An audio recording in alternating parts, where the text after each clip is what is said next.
প্রিয় বন্ধুরা, আপনাদের সবাইকে প্রভু যিশুর নামে স্বাগত জানাই। এই ভিডিওতে আমি আপনাদের সঙ্গে আলোচনা করব মণ্ডলীতে আমরা 4 রকম মানুষকে আসতে দেখি আর তাদেরকে কেমনভাবে আমরা সেবা কার্যে সাহায্য করতে পারি। প্রথমেই আমি বলে রাখি, এই শিক্ষা কোনোভাবে মণ্ডলীর কোনো লোককে বিচার করার জন্যে বা তাদের খারাপ তুলে ধরার জন্য নয়। এই শিক্ষা মণ্ডলীর যারা প্রবীণ রয়েছে, যারা মণ্ডলীর নেতা রয়েছে, তাদেরকে সাহায্য করবে বুঝতে তারা কেমনভাবে মণ্ডলীর লোকেদের পরিচর্যা করবেন। এছাড়াও এই শিক্ষা যারা মণ্ডলীতে আসে তাদের সবাইকে সাহায্য করবে বুঝতে কি তারা আত্মিকভাবে কোন জায়গায় রয়েছে আর তারা নিজেকে কেমনভাবে সেই জায়গা থেকে বাড়িয়ে তুলতে পারে। তো এই শিক্ষা শিষ্যত্ব প্রশিক্ষণের শিক্ষা। প্রত্যেক ব্যক্তি যারা মণ্ডলীতে আসে তারা বুঝতে পারবে তারা কোন আর্থিক পরিস্থিতিতে রয়েছে আর সেখান থেকে তারা কেমনভাবে বেড়ে উঠবে। আর মণ্ডলীর প্রবীণদেরও, মণ্ডলীর যারা নেতা রয়েছে তাদেরকেও সাহায্য করবে এই শিক্ষা, কেমনভাবে তারা মণ্ডলীতে যারা আসছে তাদেরকে কেমনভাবে পরিচর্যা করবেন। এই শিক্ষা বিশেষত আমি 3টে বিশেষ স্ক্রিপচার পোর্শন তুলে ধরব। হিব্রিয়র 5:12 থেকে 14, প্রথম যোহন তার 2:12 থেকে 14 এবং প্রথম কোরিন্থীয় তার 3:1 থেকে 2। তো এই বাক্যগুলোর ওপরে আমি স্টাডি করব আর এগুলো থেকে আমরা আত্মিক বিষয়ে কিছু জিনিস তুলে ধরবো। আমরা বোঝার চেষ্টা করব মানুষ কোথায় রয়েছে, যারা মণ্ডলীতে আসছে তারা কোথায় রয়েছে। তো মণ্ডলীতে আমরা 4 রকম মানুষ দেখতে পাই। কীরকম সেটা আমি আপনাদের কাছে তুলে ধরতে চাই। প্রথমত একরকম মানুষ যারা প্রভু যিশুকে গ্রহণ করেনি, তারা মণ্ডলীতে আসে। এটা আমরা যে কোনো দেশে যে কোনো জায়গায় যদি যাই আমরা দেখতে পাবো মণ্ডলীতে তারা আসে, তাদের ভালো লাগে, তাদেরকে কেউ ইনভাইট করেছে বা তারা কোনো রিলেটিভ, কোনো ব্যক্তির বন্ধু বা কোনো ব্যক্তির পরিবারের লোক, তারা মণ্ডলীতে আসে। তারা বাক্য শুনতে চায়, তারা প্রার্থনা নিতে চায়। এরকম অনেক লোক রয়েছে যারা প্রভু যিশুকে গ্রহণ করেনি, প্রভু যিশুর বিশ্বাসী নয়, তারা মণ্ডলীতে আসে। তো তারা মণ্ডলীতে আসে। তো আপনি হয়তো এখানে প্রশ্ন করতে পারেন, প্রভু যিশুকে গ্রহণ করা মানে কি বলতে চাইছেন? একজন ব্যক্তি সে তো প্রত্যেক রবিবার মণ্ডলী অ্যাটেন্ড করছে, বাইবেল পড়ছে, প্রার্থনা নিচ্ছে, তার মানে কি সে প্রভু যিশুর বিশ্বাসী নয়? দেখুন, বাইবেল যদি আমরা পড়ি তাহলে আমরা বুঝতে পারি প্রভু যিশুতে নতুন জন্ম প্রাপ্ত হতে হবে। আপনি যে কোনো পরিবারে জন্মগ্রহণ করুন, আপনি খ্রিস্টীয় পরিবারে জন্মগ্রহণ করুন, আপনার পাস্টরের ছেলে বা মেয়ে হন, বা আপনি বাইবেল কলেজ করে থাকুন, এই সমস্ত জিনিসগুলো ভালো। কিন্তু প্রভুর বাক্যে লেখা রয়েছে আমাদের প্রত্যেক ব্যক্তিকে ব্যক্তিগতভাবে প্রভু যিশুকে গ্রহণ করতে হবে। জন্মগতভাবে আমরা কিন্তু কেউ খ্রিস্টান হয়ে যায় না। এটা কোনো ধার্মিকভাবে প্রভু আমাদেরকে উদ্ধার করার চেষ্টা করছে না, ধর্মের পরিবার দেখে। প্রভু চায় কি প্রত্যেক ব্যক্তি ব্যক্তিগতভাবে প্রভু যিশুকে যেন গ্রহণ করে। এটা আমি কোথা থেকে বলছি? আমি যদি যোহনের 3-এ যদি যাই, যোহনের 3-এ নিকোদম বলে একজন ব্যক্তি প্রভু যিশুর সঙ্গে দেখা করতে আসেন। তিনি কিন্তু শাস্ত্রের ব্যাপারে তার অনেক জ্ঞান ছিল। লেখা রয়েছে যে তিনি সিনাগগের, তখনকার দিনে যে উপাসনার স্থল ছিল সেই সিনাগগের একজন প্রাচীন একজন লিডার ছিলেন তিনি। কিন্তু তাকেও প্রভু যিশু বলেন তোমাকে জল আর আত্মায় নতুন জন্ম প্রাপ্ত হতে হবে। তো এটা শুধু একজন নিকোদম বলে একজন ব্যক্তির জন্য নয়, এটা প্রত্যেক ব্যক্তির জন্য, আমাদের প্রত্যেককে জল আর আত্মায় নতুন জন্ম প্রাপ্ত হতে হবে। আমরা দেখতে পাই যোহনের 4-এর শুরুতে প্রভু যিশুর শিষ্যরা যারা বিশ্বাস করছিল তাদেরকে জলে বাপ্তিস্ম দিচ্ছিল। কেন দিচ্ছিল? প্রভু যিশু নিশ্চয়ই বলেছে তাদেরকে, সেই জন্য দিচ্ছিল। এরপরে আমরা যদি প্রেরিতের 2:38-এ আসি, পিতর সেখানে সুসমাচার প্রচার করে কিছু লোকের সামনে। তারা প্রভু যিশুকে বিশ্বাস করে, সুসমাচারকে বিশ্বাস করে এবং তাদের হৃদয় শেল বিদ্ধ হইল, ওখানে লেখা রয়েছে। প্রেরিতের 2:36, 37, 38 যদি আপনি পড়েন সেখানে আপনি দেখতে পাবেন। আর সেখানে তারা পিতরকে জিজ্ঞেস করলো আমাদের কি করতে হবে। তো পিতর তাদেরকে বলল পাপ থেকে মন পরিবর্তন করো, জলে বাপ্তিস্ম নাও, পবিত্র আত্মা গ্রহণ করো। আর সেই দিন 3,000 লোক প্রভু যিশুকে এরকমভাবে গ্রহণ করে। আর তারপরে মণ্ডলী শুরু হয়, বিভিন্ন ঘরে মণ্ডলী শুরু হয়। তো প্রভু যিশুকে গ্রহণ করার বিষয় রয়েছে। আমরা যদি প্রেরিতের বই যাই সেখানে 9খানা আলাদা আলাদা এরকম ঘটনা লেখা রয়েছে যেখানে মানুষ প্রভু যিশুকে গ্রহণ করে। কেমনভাবে গ্রহণ করে? প্রভু যিশুকে বিশ্বাস করে, সুসমাচারে বিশ্বাস করে, প্রভু যিশুকে প্রভু আর উদ্ধারকর্তা করে বিশ্বাস করে, তারপরে পাপ থেকে মন পরিবর্তন করে, জলে বাপ্তিস্ম নেয়, পবিত্র আত্মা গ্রহণ করে। এইগুলো দরকার যাতে আমরা অন্ধকারের রাজ্য থেকে বেরিয়ে এসে ঈশ্বরের রাজ্যে প্রবেশ করি।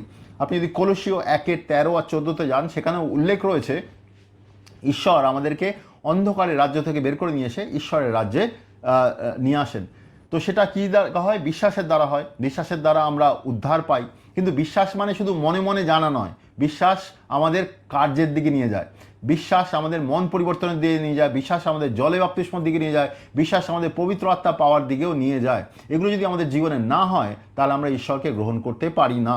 তো অনেক ব্যক্তি আছে যারা মণ্ডলীতে আসছে, বাইবেল পড়ছে, প্রার্থনা গ্রহণ করছে, মণ্ডলীতে চাঁদাও দিচ্ছে, কিন্তু তারা ঈশ্বরকে গ্রহণ করেনি। এরকম অনেক লোক আছে। আপনি যদি কোনো মণ্ডলীতে যান তো আপনিও হয়তো জানবেন অনেক লোক আছে যারা প্রভু যিশুকে গ্রহণ করেনি। তো তাদের জন্যে কি দরকার? তাদের জন্য কি আরও বাক্য দরকার, আরও বাক্য দরকার, আরও বাক্য দরকার? না। তাদের কি লাগাতার বাক্য শুনতে হবে তাহলে তাদের বিশ্বাস আসবে? না, বাক্য শুনলে কিছু বিশ্বাস আসে, সেটা সঠিক।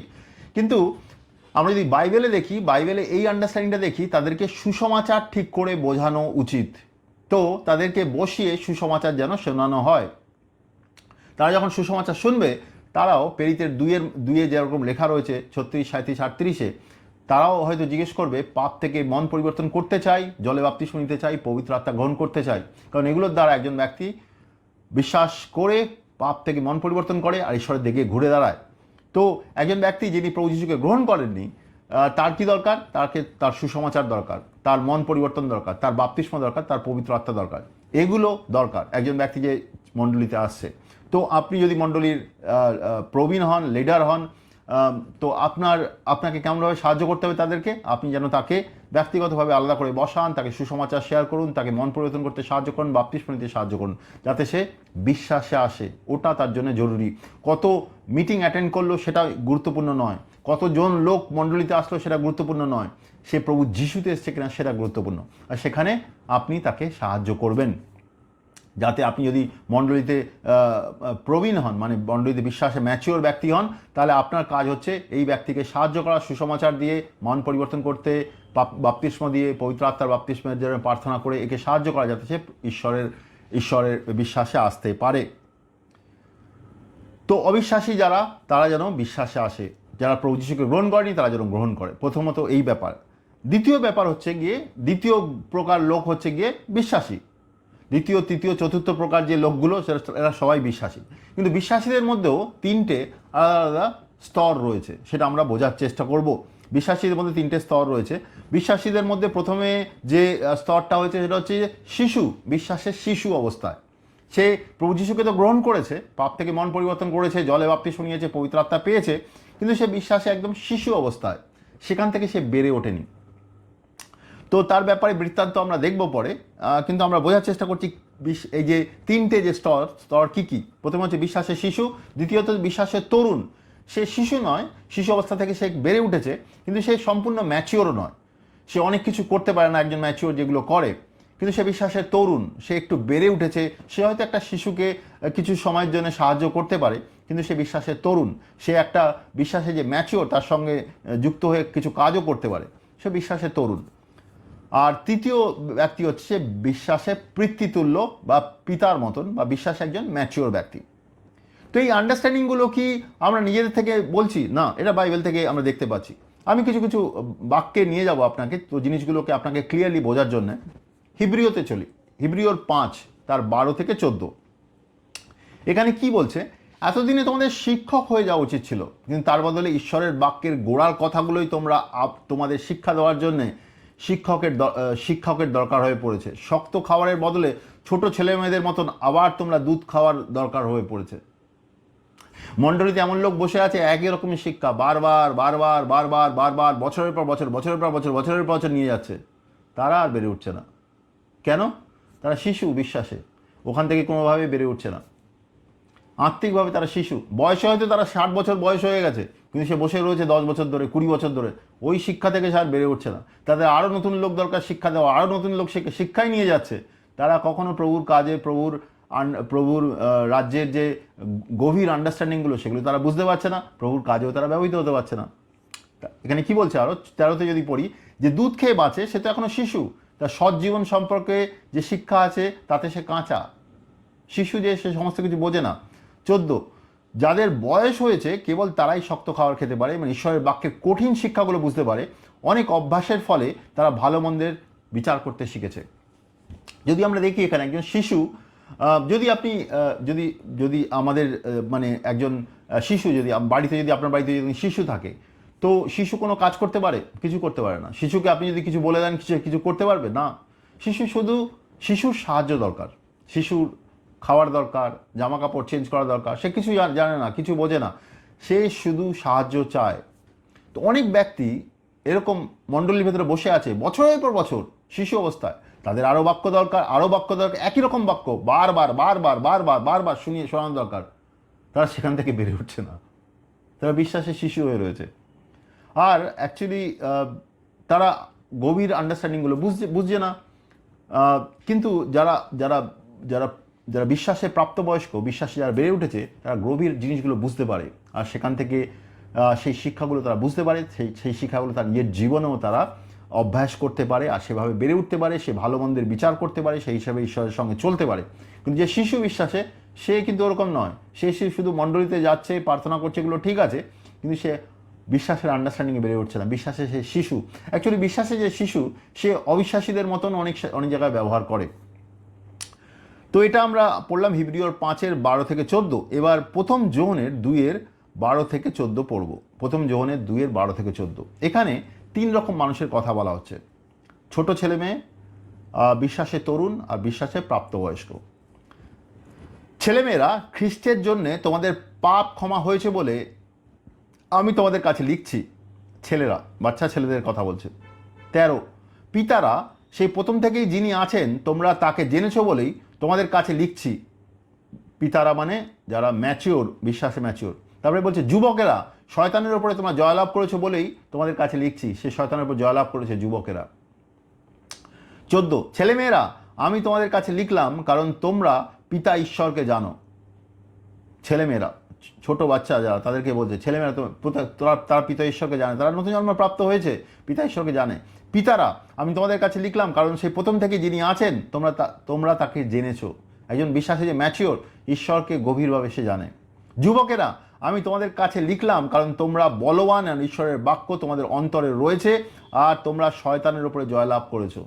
যুবকেরা শয়তানের উপরে জয়লাভ করেছে, কিন্তু তারা সম্পূর্ণ ম্যাচিওর হয়নি, কিন্তু তারা শয়তানের উপর জয়লাভ করেছে।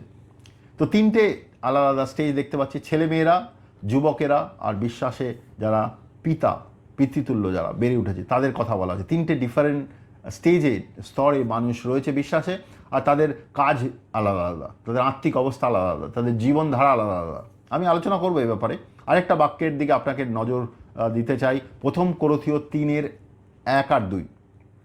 এখানে বলছে, ভাইয়েরা যারা আত্মিক, সেই সমস্ত লোকেদের কাছে যেভাবে কথা বলা উচিত আমি তোমাদের কাছে সেইভাবে কথা বলতে পারিনি, বরং যারা পাপ স্বভাবের অধীনে আছে তাদের কাছে যেভাবে কথা বলা উচিত সেইভাবেই তোমাদের সঙ্গে কথা বলছিলাম। খ্রিস্টীয় জীবনে তোমরা তো একবারে শিশুর মতন, তাই তোমাদের কাছে সেইভাবেই কথা বলছিলাম। শক্ত খাবার না দিয়ে তোমাদের দুধ খেতে দিয়েছিলাম, কারণ তোমরা সেই শক্ত খাবার গ্রহণ করার অবস্থায় ছিলে না, আর এখনও তোমরা সেই অবস্থায় নেই। সাধু পল কোরিন্থীয় চার্চকে বলছে, তোমরা বিশ্বাসের শিশু, বিশ্বাসে তোমরা বেড়ে ওঠেনি, শক্ত খাবার তোমরা নিতে পারছো না। পাপ স্বভাবের অধীনে যারা আছে, মানে যারা অবিশ্বাসী, তারা যেমন ব্যবহার করে তোমরাও সেরকম ব্যবহার করো। একজন শিশু আর অবিশ্বাসের মধ্যে, বিশ্বাসে যে শিশু আর অবিশ্বাসী, তাদের মধ্যে কোনো ডিফারেন্স নেই সেরকম আন্ডারস্ট্যান্ডিংয়ে। শক্ত খাবার তারা গ্রহণ করতে পারে না। একটা শিশুকে আপনি একটা মাংসের টুকরো দিয়ে দিন, সে হজম করতে পারবে না। বিশ্বাসও এরকম, একজন বিশ্বাসী যে শিশু, সে বয়সে হয়তো 50 বছর 60 বছর হতে পারে, তাকে গভীর আন্ডারস্ট্যান্ডিং বলুন, সেই জিনিসগুলো বুঝতে পারবে না। তো সাধু পল বলছে, আমি তোমাকে দুধ খেতে দিচ্ছি, তুমি দুধই খাচ্ছ, তুমি তার থেকে বেড়ে উঠতে পারছো না। তো এখানেও আমরা বিশ্বাসে শিশু আর বিশ্বাসে যারা ম্যাচিওর, বিশ্বাসে যারা প্রবীণ, তাদের কথা বলা হচ্ছে। তো আমরা এই 3টে যে স্ক্রিপচার, তার থেকে খুব ক্লিয়ারলি দেখতে পাই বিশ্বাসে 3টে স্টেজ রয়েছে, 3টে স্তর রয়েছে। একটা হচ্ছে শিশু, আর একটা হচ্ছে মানে যারা তরুণ, আর একটা হচ্ছে বিশ্বাসে প্রবীণ। 3টে স্টেজ। তো এবার আমি এই তিনটে স্টেজকে একটু এক্সপ্লেন করব, তাদেরকে কেমনভাবে মিনিস্ট্রি করা দরকার, পরিচর্যা করা দরকার, তাদের কেমনভাবে সাহায্য করা দরকার, তারা কেমনভাবে প্রভুর কাজের জন্য ব্যবহৃত হতে পারে। কারণ আমরা যখন মণ্ডলীতে রয়েছি, যারা অবিশ্বাসী তারা কোনোভাবে সাহায্য করতে পারে না, কিন্তু যারা অবিশ্বাসী তাদেরকে বিশ্বাসে আসতে হবে। কিন্তু যারা বিশ্বাসীদের মধ্যে যে তিনটে আলাদা আলাদা স্তর রয়েছে, তাদেরকে কেমনভাবে সাহায্য করতে পারি আমরা, বা তারা কেমনভাবে বিশ্বাসে ব্যবহৃত হতে পারে। প্রথমেই হচ্ছে শিশু, বিশ্বাসে যারা শিশু, তাদের ব্যাপারে কি লেখা আছে? তারা প্রভু যিশুকে গ্রহণ করেছে। প্রথম যোহনের 2:12-14 লেখা আছে তারা প্রভু যিশুকে গ্রহণ করেছে, তাদের পাপ ক্ষমা করা হয়েছে, কিন্তু তাদেরকে বেড়ে উঠতে হবে। হিব্রিয়র 5:12 দেখলাম তাদেরকে আত্মিকভাবে বেড়ে উঠতে হবে। প্রথম তিমোথীর 3:6-7 যদি যাই, সেখানে উল্লেখ রয়েছে এই যে নতুন যারা বিশ্বাসী তাদেরকে কোনো আত্মিক রেসপন্সিবিলিটি, মানে প্রভুর কাজের কোনো রেসপন্সিবিলিটি যেন না দেওয়া হয়, কারণ তারা সদ্য নতুন জন্মপ্রাপ্ত হয়েছে, তারা কিন্তু সেগুলো করতে পারবে না। তো মণ্ডলীতে কোনো রকমের কাজের দায়িত্বে যেন তাদেরকে না দেওয়া হয়। কারু সঙ্গে তাকে রাখা যেতে পারে, একজন ব্যক্তি খুব বিশ্বাসে প্রবীণ বা বিশ্বাসে ম্যাচিওর, তার সঙ্গে রাখা যেতে পারে কোনো কাজ করার জন্য, কিন্তু এই যে যারা নতুন বিশ্বাসে এসছে, সদ্য নতুন বিশ্বাসে এসছে, তাদেরকে কোনো কাজের দায়িত্ব যদি দিয়ে দাও একা একা, তো তারা সেই কাজটা করতে পারবে না, তাদের মধ্যে অহংকার কাজ করতে পারে। প্রথম তিমোথীর 3:6-7 ব্যাপারে উল্লেখ রয়েছে। তো তাদেরকে যে সাধারণ বিশ্বাসের আন্ডারস্ট্যান্ডিংগুলো বোঝার দরকার আছে, হিব্রিয়র 5 আমরা দেখতে পেলাম, তাদের যেন সেই জিনিসগুলোতে বেড়ে ওঠে, সুসমাচারের আন্ডারস্ট্যান্ডিংগুলোতে যেন তারা বেড়ে ওঠে, তারা যেন আত্মিক জিনিসগুলো, আত্মার যে কাজগুলোতে তারা যেন বেড়ে ওঠে। মার্কের সুসমাচার তার 16:15-20 এভাবে উল্লেখ রয়েছে, সুসমাচার প্রচার, লোকদের সুস্থ করা, ভূত তাড়ানো, আত্মিকভাবে চলা। হিব্রিয়র 5:13 ব্যাপারে উল্লেখ রয়েছে তারা যেন আত্মিকভাবে কেমন করে চলতে হয়, আত্মায় কেমন করে বেড়ে উঠতে হয়, এগুলো যেন তারা শেখে লাগাতার। তাদের জীবনে অনেক জায়গাতে এমন হতে পারে, তারা আত্মিক জীবনে এমন হতে পারে তারা অনেক জায়গাতে তারা বন্ধনের মধ্যে রয়েছে, তারা বুঝতে পারছে তারা অনেক জায়গাতে তাদের মন সম্পূর্ণভাবে পুনর্নবীকরণ হয়নি। রোমিওর 12:1-2 উল্লেখ রয়েছে কি আমাদের মনকে পুনর্নবীকরণ করতে হবে, তাহলে ঈশ্বরের ইচ্ছা আমরা জানতে পারি। তো যারা একদম শিশু বিশ্বাসী, তারা অনেক জায়গাতে, তার বিশ্বাসে তো এসে গেছে, তাদের জীবনে অনেক জায়গাতে ঈশ্বর কী চায়, কেমনভাবে এগুলো করতে হবে, সেই আন্ডারস্ট্যান্ডিংগুলো তাদের জন্য ক্লিয়ার হয়নি। সেজন্য এরকম হতে পারে তাদের জীবনে অনেক জায়গাতে তারা লড়াই করছে, জিনিসগুলো বুঝতে পারছে না কেমনভাবে ঈশ্বরের আন্ডারস্ট্যান্ডিংয়ে তারা চলতে হবে। তো তাদের ভেতরে অনেকটা ইম্যাচুরিটি রয়েছে ফেইথের ব্যাপারে, শিশু অবস্থা রয়েছে। তারা তো নতুন জন্ম প্রাপ্ত হয়েছে, সব কিছু হয়েছে, কিন্তু তারা এখন বিশ্বাসে গ্রাহক হিসেবে, মানে কনজিউমার বলে, যে এমন যে আমরা কিছু, তারা শুধু গ্রহণ করতে আসছে, তারা মণ্ডলীতে হোক বা ছোট ফেলোশিপে হোক, তারা কি করছে, কনজিউমার যেসা, গ্রাহক হিসেবে তারা ওখান থেকে কি পাবে, বিশ্বাসের আন্ডারস্ট্যান্ডিংগুলো, সেগুলো তারা গ্রহণ করছে, এখন তারা খাচ্ছে, তারা নিচ্ছে। তারা এখনও কিছু করতে পারছে না, মণ্ডলীতে কাউকে এডিফিকেশন করা বা আত্মিকভাবে বাড়িয়ে তোলা, সেই ব্যাপারে তারা সাহায্য করতে পারছে না। এমনিতে কাজের কর্মে হয়তো সাহায্য করছে, কিন্তু তারা আত্মিকভাবে অন্য কাউকে সাহায্য করতে পারছে না। তারা আসছে, মোটিভেশন দিচ্ছে, বাক্যের আন্ডারস্ট্যান্ডিংগুলো বুঝছে, প্রেয়ার নিচ্ছে, তারা নিজেরা গ্রহণ করছে যাতে তারা বেড়ে উঠতে পারে। তারা জানে না অন্য ব্যক্তিকে সুসমাচার কেমন করে শেয়ার করতে হয়, কেমন করে তাদেরকে বিশ্বাসে আসতে সাহায্য করতে হয়, এগুলো হয়তো তারা খুব ভালোভাবে জানে না। আত্মিক কাজগুলোতেও তারা খুবভাবে ব্যবহৃত হতে পারে না, আত্মার গিফটেও ব্যবহৃত হতে পারে না, আত্মার কাজগুলোতেও ডিসার্নমেন্টেও ঠিক করে তারা চলতে পারে না। তো তাদের কি দরকার? তাদের ডিসাইপলশিপ দরকার, তাদের শিষ্যত্ব প্রশিক্ষণ দরকার। কে দেবে? যারা প্রবীণ বিশ্বাসে। আর যারা ইয়াং, যারা বিশ্বাসে তরুণ, তারাও কিছুটা সাহায্য করতে পারে, কিন্তু বিশ্বাসে প্রবীণ তাদেরকে খুব ভালোভাবে সাহায্য করতে পারে। দেখুন, একটা উদাহরণ দিই। আপনার বাড়িতে মনে করুন 4 মাসের একটা বাচ্চা রয়েছে, আর একটা 15-16 বছরের বয়সের একটা তরুণ রয়েছে, আর আপনি বয়স্ক বাবা। আপনি কিন্তু ওই 15-16 বছর যে তরুণ রয়েছে তাকে বলতে পারেন, তোর যে 5 মাসের একটা ভাই রয়েছে, তাকে তুই কিছুক্ষণের জন্য দেখ, আমি বাইরে থেকে আসছি। সে কিন্তু দেখতে পারে কিছুক্ষণের জন্য। সে হয়তো সম্পূর্ণ সাহায্য করতে পারে না তাকে, কিন্তু কিছুক্ষণের জন্য তাকে সাহায্য করতে পারে। তো এরকম আত্মিক অবস্থাতেও এরকম, যে আত্মিক অবস্থায় যে তরুণ, সে বিশ্বাসে একদম যে শিশু অবস্থায় রয়েছে তাকে কিছুটা সাহায্য করতে পারে।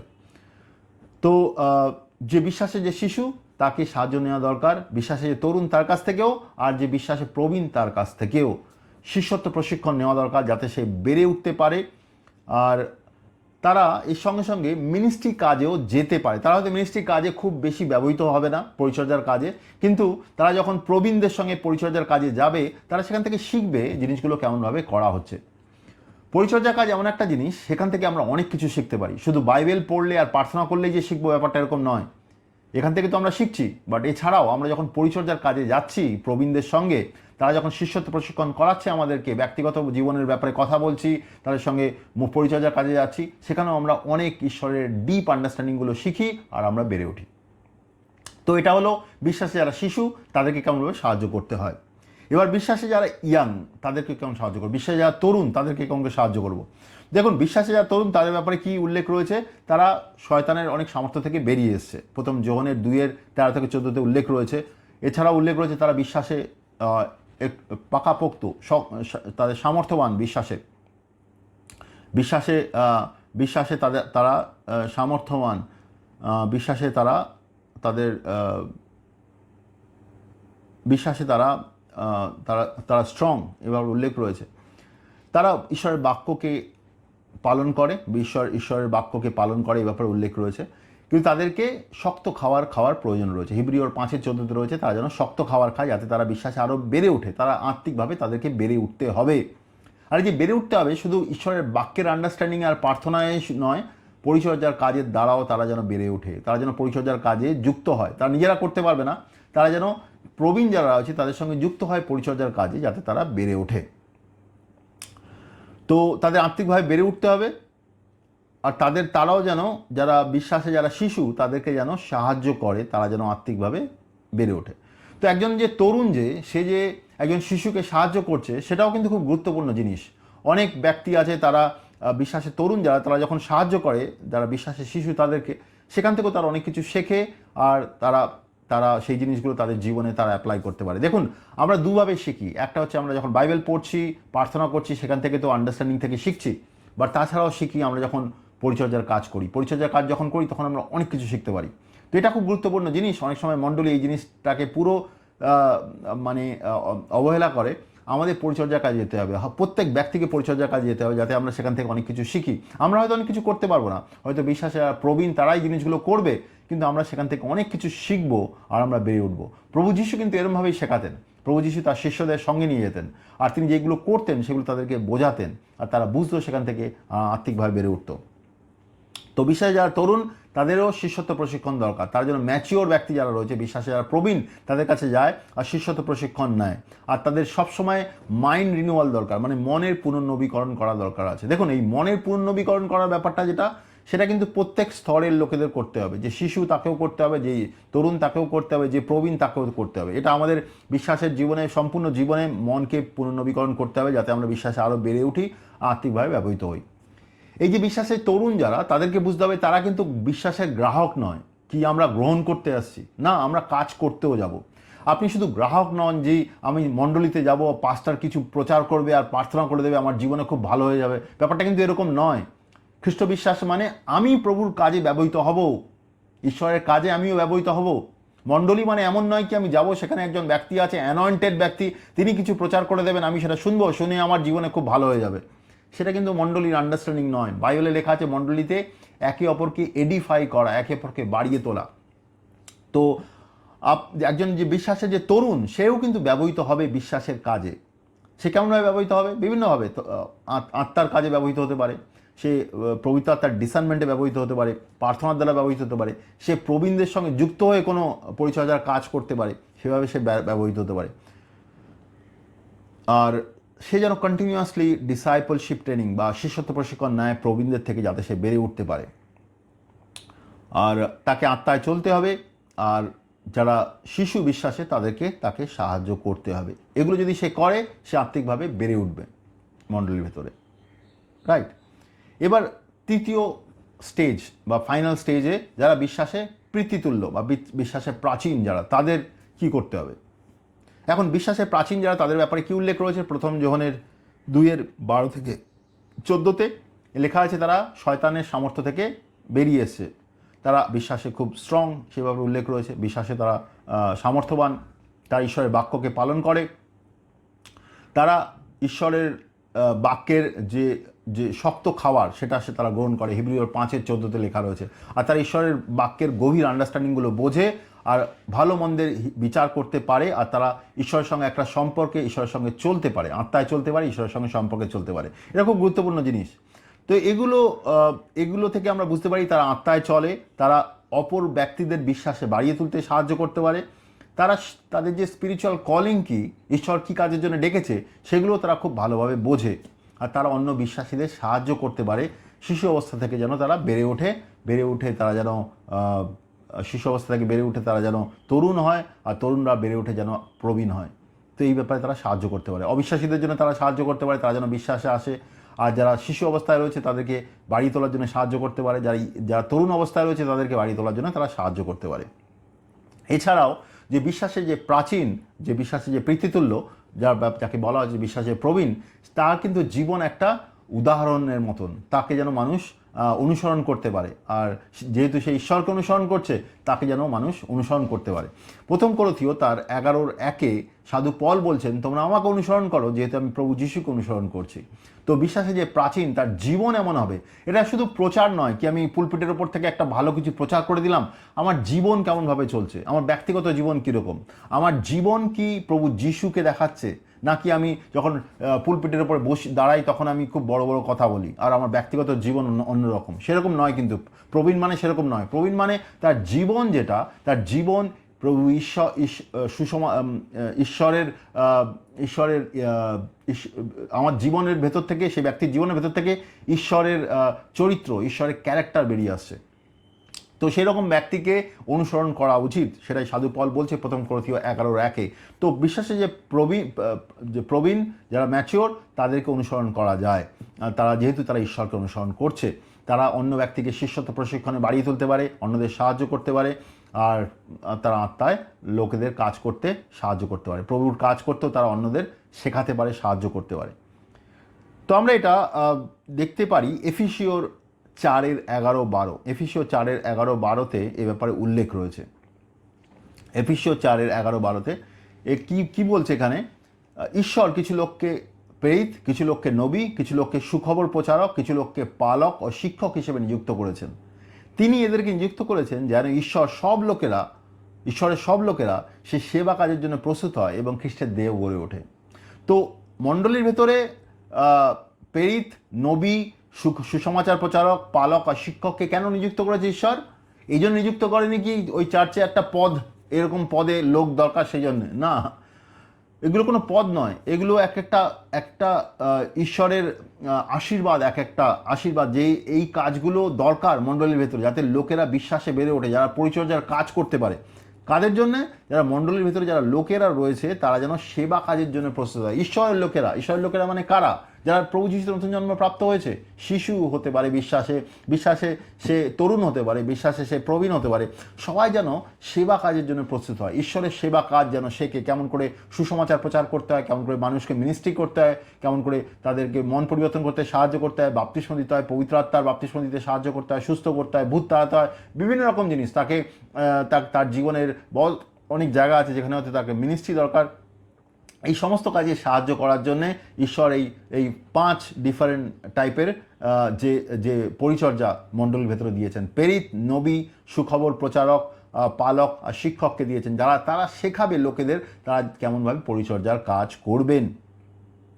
তো প্রবীণ বিশ্বাসে যারা পিতৃতুল্য বা প্রাচীন বলতে পারেন বাংলাতে, তাদের কাজ হচ্ছে মণ্ডলীর ভিতরে যারা রয়েছে তাদেরকে বিশ্বাসে বাড়িয়ে তোলা, আর তারা যেন বিশ্বাসে এমনভাবে বাড়িয়ে তুলবে কি তারা যেন ব্যক্তিগতভাবে ঈশ্বরের সঙ্গে চলতে পারে, আর তার সঙ্গে সঙ্গে ঈশ্বরের কাজও তারা করতে পারে। ঈশ্বরের বাড়ি তোলা মানে এই নয় কি আমি বাইবেলে পিএইচডি করেছি, ওটা নয়। বাইবেলে পিএইচডি করা ভালো, কিন্তু একজন ব্যক্তি বাইবেলে পিএইচডি করতে পারে, কিন্তু অন্যদিকে সে হয়তো বিশ্বাসে বেড়ে উঠছে না। বিশ্বাসে বেড়ে ওঠা মানে ঈশ্বরের সঙ্গে ব্যক্তিগত সম্পর্ক থাকা। আমরা বাইবেলের অনেক নলেজ পেতে পারি, কিন্তু আমরা যখন ঈশ্বরের সঙ্গে সম্পর্কে যুক্ত হই, ঈশ্বরের সঙ্গে সম্পর্ক রাখি, সেই সম্পর্ক থেকে ঈশ্বর আমাদেরকে বাড়িয়ে তোলে, আমাদের সাহায্য করে, আমাদেরকে চালায় আর আমাদেরকে ব্যবহার করে। আর মণ্ডলীর কাজ হচ্ছে গিয়ে যারা বিশ্বাসে আসছে, যারা মণ্ডলীতে আসছে, তাদেরকে বিশ্বাসে আসতে সাহায্য করা আর তাদেরকে বিশ্বাসে বাড়িয়ে তোলা, যাতে তারাও ঈশ্বরের সঙ্গে ব্যক্তিগতভাবে চলতে পারে, তারাও যেন ঈশ্বরের কাজ করতে পারে।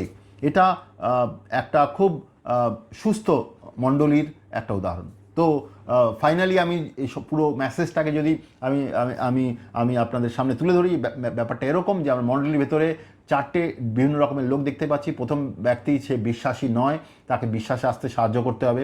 তারপরে আমরা দেখতে পাচ্ছি সে বিশ্বাসী কিন্তু সে শিশু অবস্থায় রয়েছে। কেন? সে বেড়ে ওঠেনি বিভিন্ন কারণের জন্য। সে নতুন জন্মপ্রাপ্ত, সদ্য নতুন জন্মপ্রাপ্ত হতে পারে, বা সে হয়তো অনেক দিন আগে নতুন জন্মপ্রাপ্ত হয়েছে কিন্তু সে বিশ্বাসে বেড়ে ওঠেনি বিভিন্ন কারণের জন্য। তো তাকে বিশ্বাসে বেড়ে উঠতে সাহায্য করতে হবে। তৃতীয়ত হচ্ছে গিয়ে বিশ্বাসে সে ইয়াং বা বিশ্বাসে তরুণ, তাকে প্রভুর কাজের দ্বারা, শিষ্যত্ব প্রশিক্ষণ দ্বারা তাকে যেন বাড়িয়ে তোলা যায়, যেন আত্মিকভাবে আরও বেড়ে ওঠে, আর যেন বিশ্বাসে সে প্রবীণ হয়। আর প্রবীণ যারা রয়েছে বিশ্বাসে, পিতৃতুল্য যারা রয়েছে বিশ্বাসে ম্যাচিওর, তাদের কাজ হচ্ছে যে বাকি যারা রয়েছে মণ্ডলীতে তাদেরকে সাহায্য করা, তারা যেন প্রভুর সঙ্গে সম্পর্কে তারা বেড়ে ওঠে, আত্মিকভাবে যেন তারা বেড়ে ওঠে, আর তারা যেন প্রভুর কাজ করতে শুরু করে। তো এটা হচ্ছে গিয়ে মণ্ডলীতে বিভিন্ন রকম স্তরে যে মানুষ রয়েছে সে ব্যাপারে আলোচনা। আর মণ্ডলীর ভেতরে আমরা যদি সঠিকভাবে প্রত্যেক ব্যক্তিকে বুঝি তারা কোন স্তরে রয়েছে, কোন জায়গায় রয়েছে, তাদেরকে সাহায্য করতে পারি, তাহলে আমরা তাদেরকে বিশ্বাসে আসতে সাহায্য করতে পারবো, বিশ্বাসে বেড়ে উঠতে সাহায্য করতে পারবো, ঈশ্বরের সঙ্গে গভীর সম্পর্ক থাকতে সাহায্য করতে পারবো, আর তারা যেন প্রভুর কাজ করতে পারে সেভাবে সাহায্য করতে পারবো। অনেক সময় অনেক মণ্ডলীর প্রধান বিষয় থাকে কতজন লোক আমাদের মণ্ডলীতে এলো, কতজন লোক আমাদের আরাধনা সার্ভিসে এলো, আর কতজন লোক আজকে গান গাইলো, কতজন লোক আজকে আনন্দিত হলো। সেটা খুব বড় জিনিস নয়। আপনার মণ্ডলীতে 1000 লোকও আসতে পারে বা 10,000 লোকও আসতে পারে, সেটা কিন্তু খুব বড় জিনিস নয়। বড় জিনিস হচ্ছে আপনার মণ্ডলীতে কি সবাই কি নতুন জন্মপ্রাপ্ত? দ্বিতীয়ত, নতুন জন্মপ্রাপ্ত যারা, তারা কি বিশ্বাসে শিশু অবস্থা থেকে বেরিয়ে এসছে? তারা কি বিশ্বাসে বেড়ে উঠেছে? তারা কি নিজেরা আত্মিকভাবে প্রভুর সঙ্গে চলতে পারে? তারা কি প্রভুর সঙ্গে সম্পর্ক রেখে বেড়ে উঠছে? তারা কি প্রভুর কাজ করতে পারে? ঈশ্বরের বাক্যে লেখা হচ্ছে প্রত্যেক বিশ্বাসী প্রভুর কাজ করা উচিত বা করতে যেন তারা করে। আত্মিকভাবে বেড়ে ওঠা মানে ব্যক্তিগতভাবে সে প্রভুর সঙ্গে চলতে পারে, আর তার সঙ্গে সঙ্গে সে প্রভুর কাজও করতে পারে। বাইবেলে উল্লেখ রয়েছে, প্রভু যিশু বলেছেন যে আমাকে বিশ্বাস করে, আমি যে কাজ করছি সে কাজ সে করবে। যোহনের 14তে এ ব্যাপারে উল্লেখ রয়েছে। তো প্রত্যেক বিশ্বাসীকে এরকমভাবে বেড়ে উঠতে হবে যাতে তারা আত্মিকভাবে প্রভুর সঙ্গে সম্পর্ক রাখে, আত্মায় চলতে পারে, আর প্রভুর সঙ্গে বেড়ে ওঠে, আর আত্মিক কাজেও তারা ব্যবহৃত হতে পারে। আমরা যদি মণ্ডলীর ভেতরের লোকেদের ঠিক করে মূল্যায়ন করি, তারপরে তাদেরকে সাহায্য করতে পারবো। আমরা যদি তাদেরকে একটা ভিড় হিসেবে দেখি, তাহলে আমরা তাকে সাহায্য করতে পারবো না। ব্যক্তিগতভাবে আমাদের জানা দরকার কে কোন পরিস্থিতিতে রয়েছে, তাহলে আমরা তাদেরকে সাহায্য করতে পারবো, তারা যেন বিশ্বাসে বেড়ে উঠতে পারবে। এইভাবে আপনি শিষ্যত্ব প্রশিক্ষণ করতে পারেন। আপনি যদি মণ্ডলীর প্রাচীন বা মণ্ডলীতে বিশ্বাসের নেতা বা পাস্টার রয়েছেন, আপনি মণ্ডলীর লোকেদের আপনি এভাবে শিষ্যত্ব প্রশিক্ষণ করতে পারেন, তাদেরকে বাড়িয়ে তুলতে পারেন, আর তাদেরকে প্রভুর কাজ করতে সাহায্য করতে পারেন। আমি বিশ্বাস করি এই শিক্ষা আপনাদের সাহায্য করবে আপনার মণ্ডলীকে বাড়িয়ে তুলতে, আর মণ্ডলীর প্রত্যেক ব্যক্তি যেন বিশ্বাসে বেড়ে উঠবে আর প্রভুর কাজে ব্যবহৃত হবে। ধন্যবাদ।